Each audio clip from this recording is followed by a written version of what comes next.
مفتی صاحب وہ واقعہ تو یقیناً ہم سب نے سنا ہے، مگر اصل اس کی کیا وجہ ہے اور کیا اس میں کرامت اور معجزہ ہے کہ جب جناب سلیمان ہدہد کو بھیجتے ہیں پھر وہ اس ملکہ کے پاس جاتا ہے، وہ ملکہ تشریف لاتی ہے اور وہ تخت والا ماجرا کیا ہے؟ جی بالکل تخت کے حوالے سے تو چونکہ قرآن میں ذکر ہے،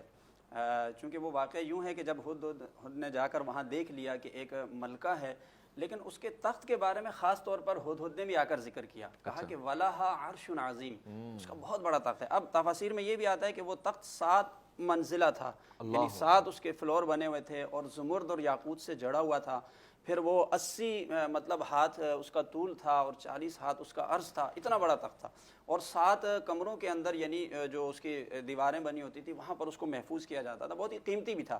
چونکہ جب سلیمان علیہ السلام نے خط بھیجا اور بلا لیا کہ بھائی آپ جو ہے ہماری تابعداری کرتے ہوئے آ جائیں، تو جب ملکہ بلقیس آنے لگی نا تو اس تخت کا چونکہ ذکر تھا، آپ نے یہ چاہا کہ تخت کو پہلے منگوا لیا جائے، واہ واہ واہ، تاکہ اس سے جو ہے نا ملکہ بلقیس جو ہے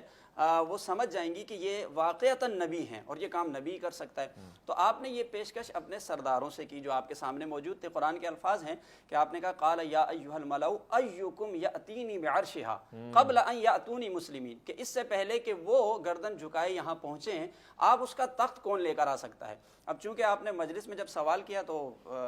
جنات بھی آپ کے تابع تھے، بڑے بڑے قوی دیو ہیکل، تو ایک جن تھا قال عفریت من الجن،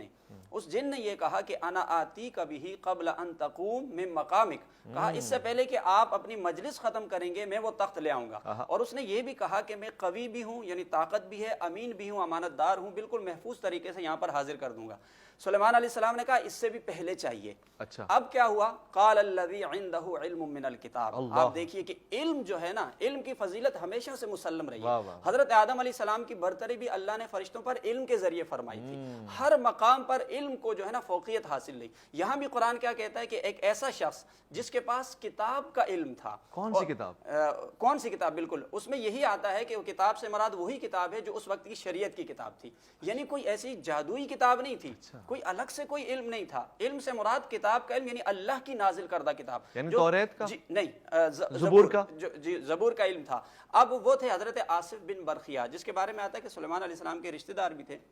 کسی روایت میں بھانجے کا آیا، کسی روایت میں آیا کہ آپ کی جو ہے وہ خالہ کے بیٹے تھے۔ آپ نے کہا کہ میں وہ تخت لے آؤں گا، تو آپ سے بھی ٹائم پوچھا گیا کیونکہ ایک جن نے یہ کہا کہ مجلس ختم ہونے سے پہلے، انہوں نے کہا میں لے آؤں گا اس سے پہلے کہ قبل ان یرتد الیک طرفک، اس سے پہلے کہ آپ کی پلکیں جھپکیں، یعنی اتنے لمحے میں جیسے ہی آپ سے کہا کہ آپ دیکھیں تو دیکھا تو وہ تخت سامنے تھا۔ تو حضرت سلیمان علیہ السلام نے اللہ کا شکر ادا کیا اس پر، کہا کہ یہ بھی ہماری آزمائش ہے، یعنی اللہ کا فضل ہے کہ اللہ نے اتنی بڑی نعمت سے مالا مال کیا۔ یہاں پر ایک نقطہ میں ضرور اپنے سامعین تک پہنچاؤں گا کہ جب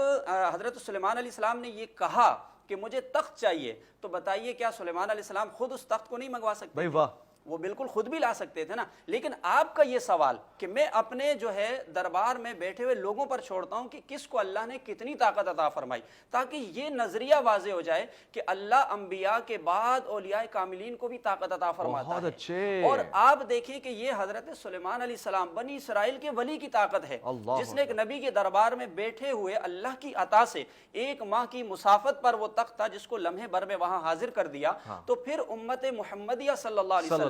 پھر ان کے جو اولیاء کاملین ہیں اللہ نے ان کو کتنی طاقت عطا وہ تو فرمائی۔ کلندر ہوں گے، ابدال ہوں گے، غوث ہوں گے، کیا بات